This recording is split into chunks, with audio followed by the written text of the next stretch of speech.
Hi, this is Sparrow. You're watching Sparrow Speaks. I also go by Billy Boy. My pronouns are he, him, and they, theirs. And if none of the rest of this video resonates with you, I'd like you to at least drink some water. I apologize, the video is shaking. I'm on the same table as the camera.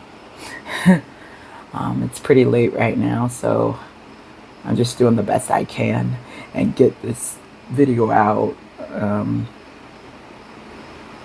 If you're like me in this camera, maybe life is just feeling unsteady right now, even though you're making movement.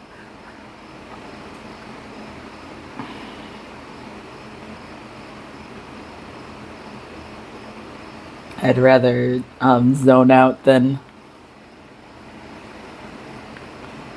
say a lot, even though I will say from time to time. It's bound to happen.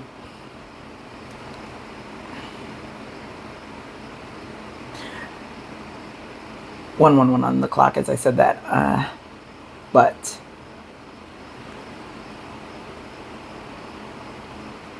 I wanted to talk this episode about time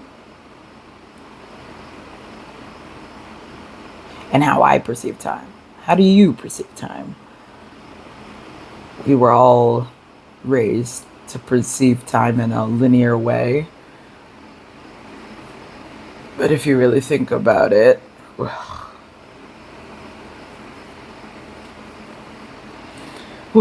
running low on spoons. But if you really think about it, this camera's gonna drive me nuts. I'm not manifesting that, it's fine. I'm just we're gonna stay over here.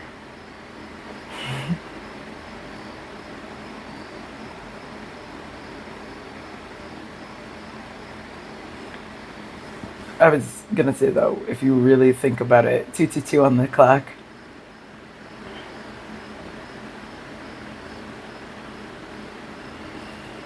We all probably have multiple different ways we perceive time. And this is one similar to souls that I've been thinking about for years, and it's probably, the idea is still morphing in my mind. But for me, I perceive time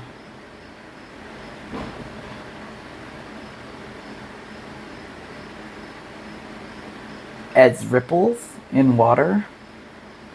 Say my highest self or the end of my life. Ooh, I just had another idea. I'll have to bring that up later. But say that in-game life is at the center,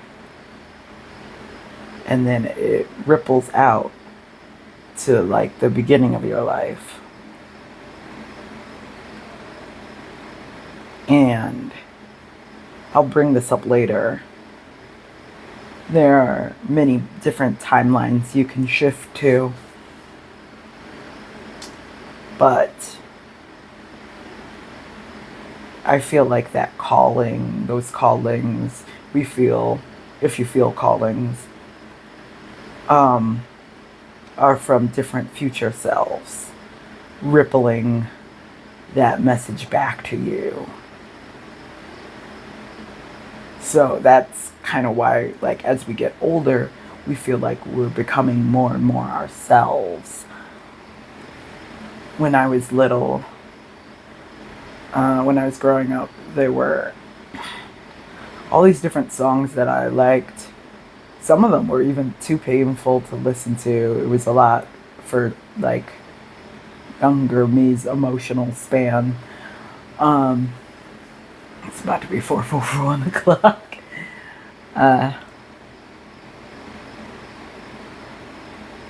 But there was all these songs that I like that I only, like, I either didn't fully relate to, like I subconsciously related to, or like related to only a little.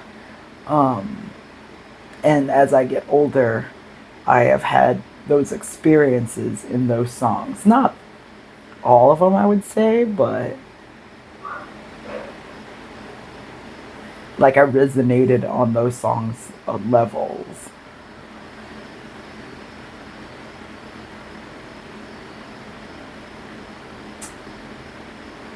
I'll give another example in a second. Oh, angel numbers. I feel like, at least for me, like my higher self is sending me back angel numbers. Um, and in general, I feel like angel numbers are just like cheerleader noises. 555 on the clock. Is spirit like cheering you on, you're on the right path. But for me personally, I got something in my eye.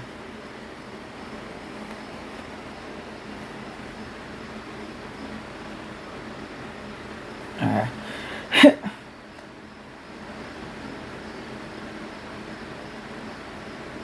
Getting sidetracked by another thought. But if I start on that, I could be gone for another couple minutes. Time, higher self, angel numbers. Yes. For me, angel numbers, I have assigned different manifestations for different ones. I don't know if I've said that before. But like 555 for me in particular means, well, it used to mean I was gonna go to the gym more often, but I've switched it to meaning I'm becoming more energized in my day-to-day life. So it's a good sign if I see that. And if you get your manifestation that's assigned with that number, you can just assign a new one to that number. Ooh.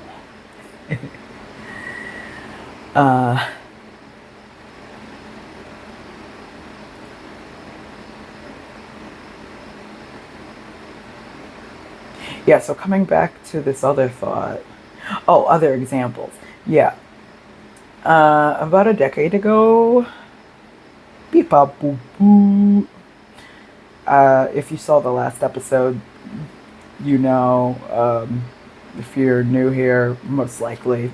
But I make a lot of stem sounds, and I try not to like stop that while I'm filming, because that would honestly be difficult and annoying. But yeah, I wish more podcasters made audio stems and stuff.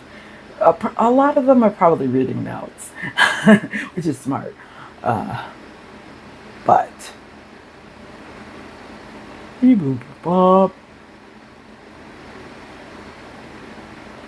yeah, I mean, at least it's not the like adult dirty stimming. Audio stimming. There we go. Wow. I keep hitting this table, but I don't want to film anywhere else, so y'all have to deal.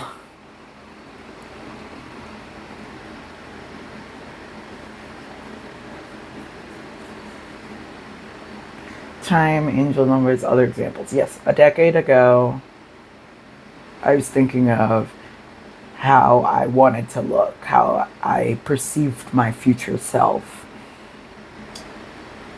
And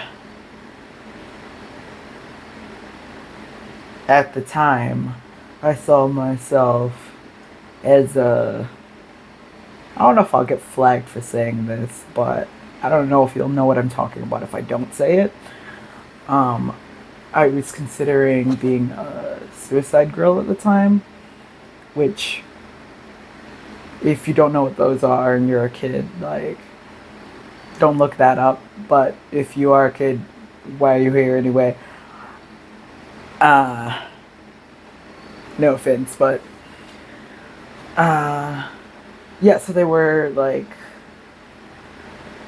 alternative pinups, kind of online and stuff.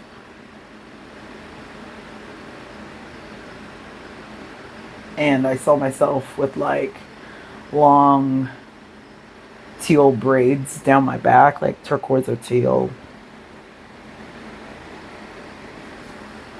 with like body mods and stuff like that, like a smaller chest.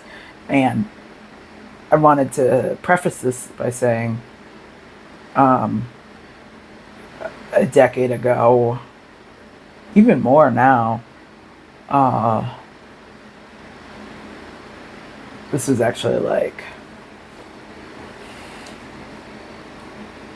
11, 12 years ago, something like that.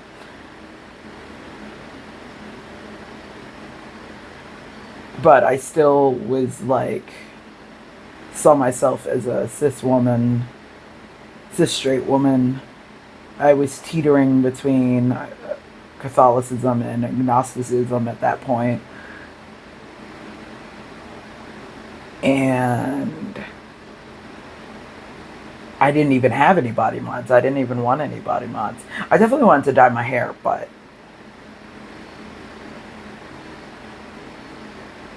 my point is, now I'm growing my locks down my back, and I want to dye them teal, or like I still see my higher self that way. Body mods. I didn't join that pinup group. If you know, you know. But I did end up doing my own only air devices. I had that count there, which is really like gender affirming, oddly enough. My point is, I changed so much in those years, but the vision was still near identical. I kind of have just known for I don't know how long, like, a certain aesthetic or vibe or whatever that I was doing, even if at the time I was uncomfortable to be that person. And so I feel like we're constantly sending messages to our past selves. And just, it takes time to decode those messages, because, like, years ago, if I was looking at angel numbers, 1313 on the clock, those numbers are special for me. I would have just been looking up the meaning of the number, or not even seeing it if you go far back enough.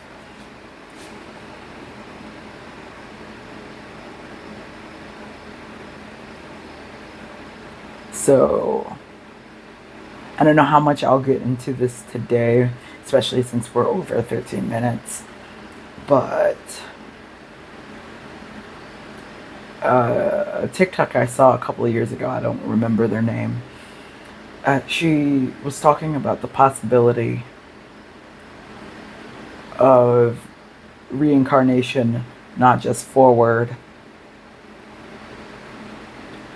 I'm not sure if I ever mentioned this before, but backwards in time, like just picking times.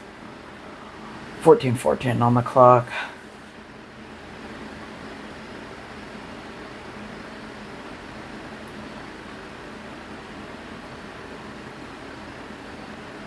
I saw a fly on the ceiling and now I'm forgetting what I'm saying.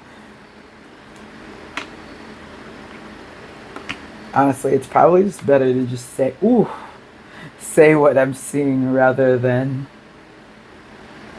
trying to continue on with what I'm thinking about, because then I'll just zone out. But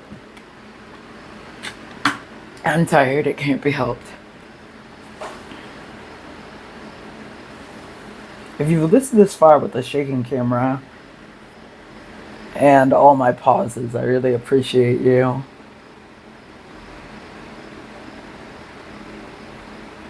One of the reasons why I do this podcast, vlog, whatever you want to call it, is 15:15 on the clock. I say this all the time, but I want to be seen as human for once online. I want to be seen as my neurodivergent self. And so, like, I could mask and clean this way up, but you'd probably see me way less often. And when you did see me, it'd probably be very pinched and awkward. 15:55 on the clock right now.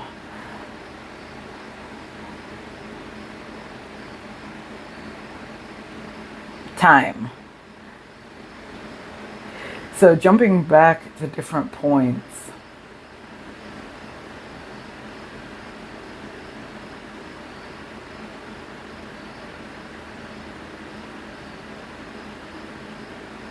Yeah, you can affect the time around you differently. I wouldn't say it's a butterfly effect because everything is fluid and also set in stone.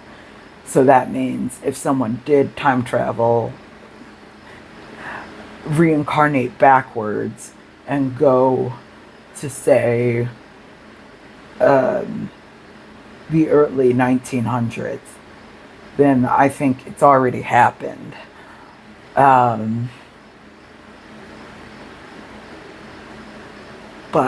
when you do reincarnate backwards, if that's a possibility, which I'm starting to believe it is based off of other spiritual experiences I've had, you have more, like, wisdom to you, knowledge to you. You just kind of know things. And I do want to talk in another episode. I'm still, like, parsing out what I think about that. But neurodivergency is an astral condition. I've mentioned that before. But it is a very touchy subject. But I see certain psychic abilities like claircognizance as being able to receive messages from the future or from future lives or past lives. Past lives from the future.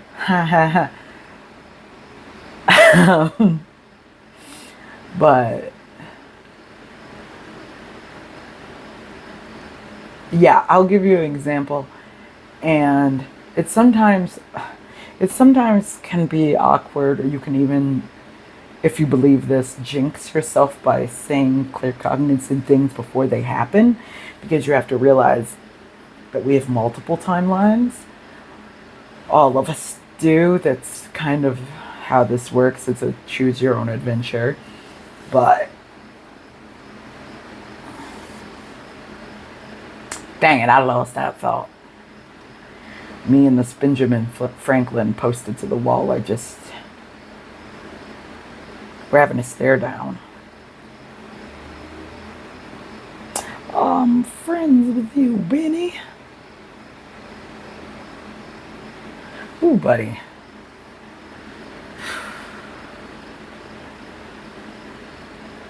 Oh, yeah. I'm pretty confident about this. Because whenever I think about it, like, my whole body kind of starts buzzing up. 1919 on the clock. That's a specific number for me. La Luna. That's my wife.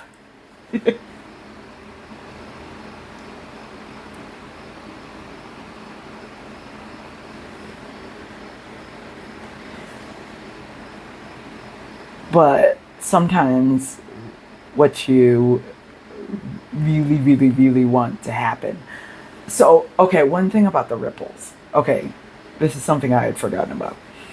But, of course, as you get older, the ripples get bigger and deeper because it's from the core. So, sometimes I think I'm having a clear cognizant moment, when in reality I'm feeling one of the more outermost ripples. Meaning around this time, the next year or a few years, like wherever you come back to that pattern in the loops of your life, you will receive whatever is happening. There's different types of claircognizance. My mother can tell when something bad might happen, which is very good if she listens to her intuition, because she can avoid very dangerous things. My claircognizance, I mean, it's mostly based off of like my own life, but they're more so like positive things. And so I haven't had one of these like deep instincts in a while, because I was so focused on my manifestations coming that I was taking outer ripples for the correct ripples that they were supposed to be on.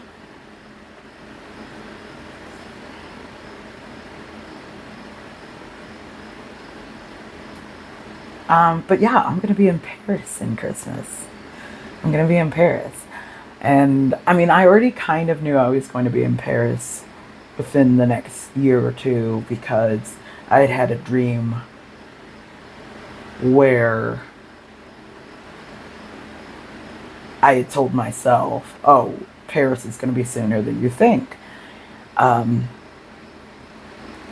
last year's Christmas was, I was so feeling so alone, and I just knew, I was like, no, this next Christmas it's gonna be like the complete opposite. 2 on the clock, which is confirmation for the things I'm thinking about right now. But basically,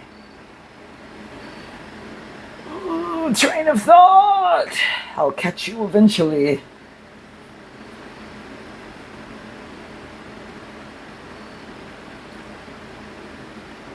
Yeah, this Christmas I already knew was going to be really special. And oh yeah, there was another dream I had where a spirit guide of mine was like, "Oh, I can't wait to show you like Christmas, like wait till you see what happens." That's cool. I'm excited about that.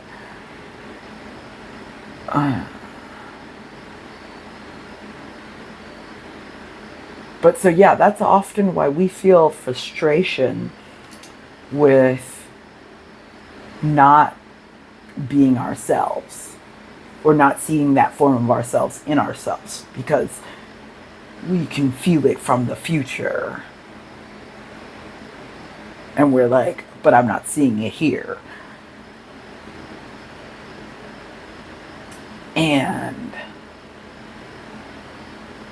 oh, I heard a quantum physicist say this, theorize this, and I thought it was so cool. Um, Hopefully his name will pop up somewhere again for me, but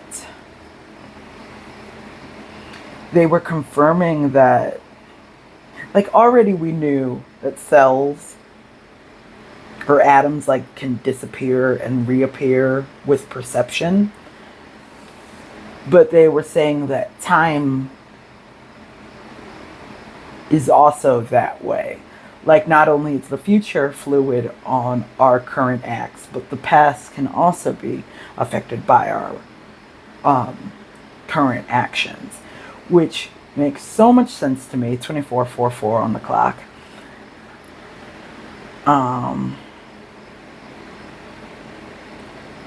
Because I've always felt like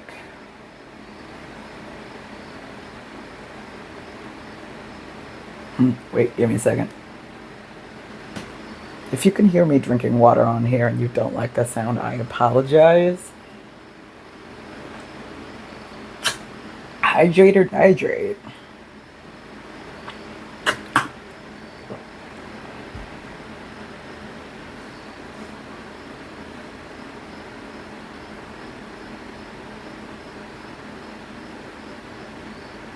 Time passed. Oh, everyone has a different perception on the past based off of their emotions at the time, etc., etc. There's these films out. Not that I'm recommending them because it ended up being didn't go as deep as I wanted it to, but they're called He, Her, and Them. And the first film, it stars James McAvoy. The first film is from one of their this couple's perspectives, and the other one is from the other one's perspectives, all leading up to their breakup and unknown future. And it ends up just being like very much like a slice of life, very depressing indie film. The third movie was just a combination of scenes from the past two movies, and I was kind of hoping it would be like something like a mashup of like scenes that had happened, but then completely different scenarios that was like a combo of what they both experienced. Because I've always felt like, oh, you perceive your past from your beliefs. You can only see your side of it. So I often have to double check myself when I'm feeling triggered reading text messages or whatever, because sometimes you can get emotional and misread things or miss things. And then you might be like ghosting someone or upset with someone for like months, not years, from an accident, because like you were just bending your perception to match your stories you were telling yourself. And so with that in mind, like there's things in time that are like fluid, which is a lot of people get, at least in the West, get very hung up on proving they remembered something correctly. Probably because if you don't have very good memory, you're treated like you're dumb in this culture. But we're coming up on 30 minutes. I might have to make a part 2 tomorrow, which will be when I post this, so in back to back, I guess. 2 days. I don't know. 28 on the clock right now.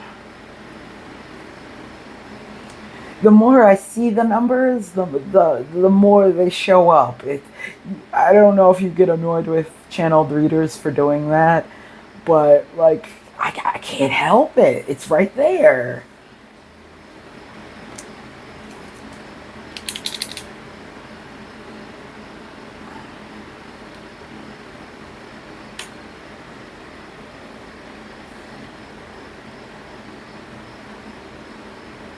Oh yeah, but forgetting things can actually be great, especially if you're utilizing manifestation. I feel like you can use manifestation backwards.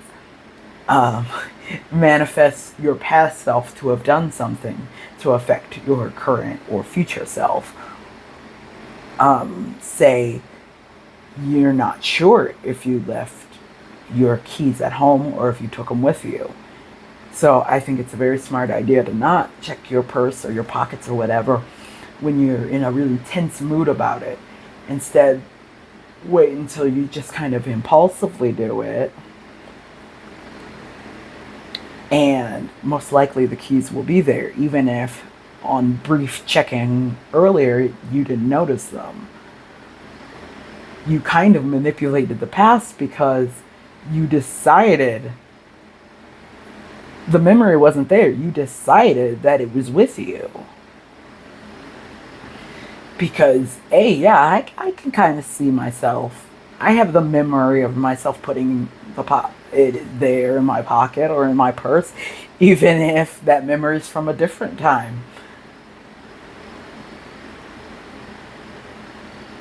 And so, yeah, in that way, I do feel like our future self, our current self, is quite often not only sending messages to the past, but um, changing the past, changing your own choices to match what you want presently.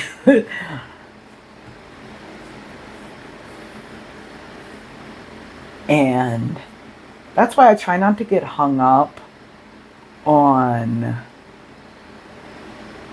oh, like I regret not doing this or doing this thing. Like I took this bad path, but like maybe your future self knew that what you were trying to do was a dud. I don't regret not joining the Rent musical in high school, because I would have been way too stressed out, and it would have kind of ruined it for me. 31:31 on the clock. And so even if you can't tell why you had an impulse, why, even if you feel bad about procrastinating a choice,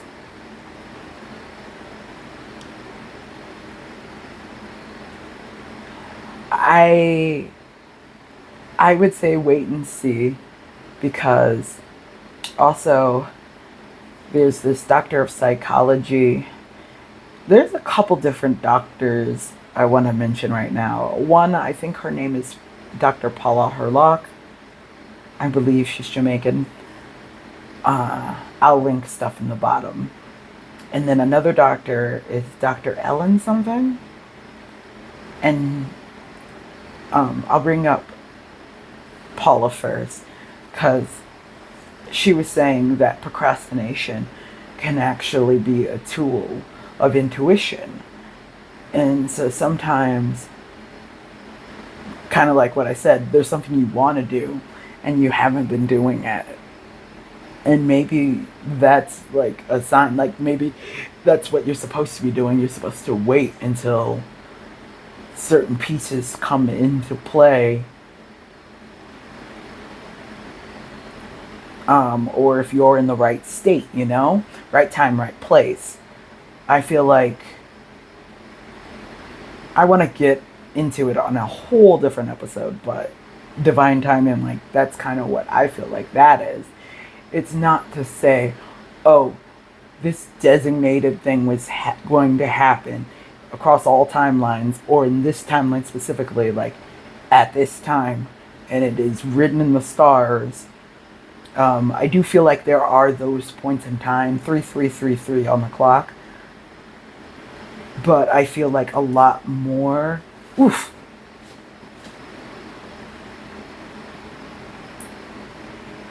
Need to drink more water.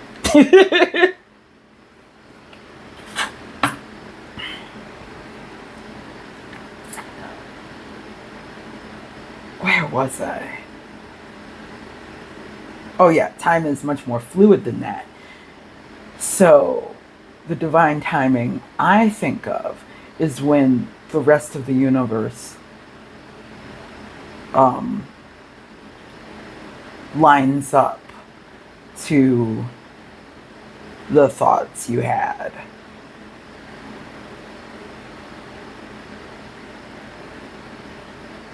Does that make any sense? Hold on a second. Like when people say, oh, what great timing, because they got delayed somewhere else talking to someone for 5 minutes, they end up walking into the hotel at the same time as a celebrity, 3444 on the clock.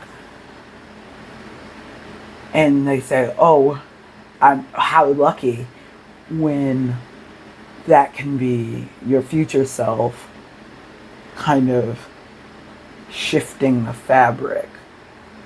Um, I'm going to, yeah, do a second episode, which is probably going to be a lot smaller unless I start getting into divine timing. Um, but I want to talk a lot more about what I've started thinking about recently, about like the grid of time rather than just the plane of time. Uh, yeah, you can see why I want to bring it up in another episode. um, but if you listen this far, that's really awesome. Thank you. 3535 on the clock. Yeah, feel free to like, subscribe, whatever, tell your friends, whatever your spoons are up for. Maybe put down in the comments an episode you'd love to talk about or any questions you have. Because all these conversations I start in my episodes are a conversation, really. Uh, I talk to you guys on here because um, I want to have those conversations more in my day-to-day life.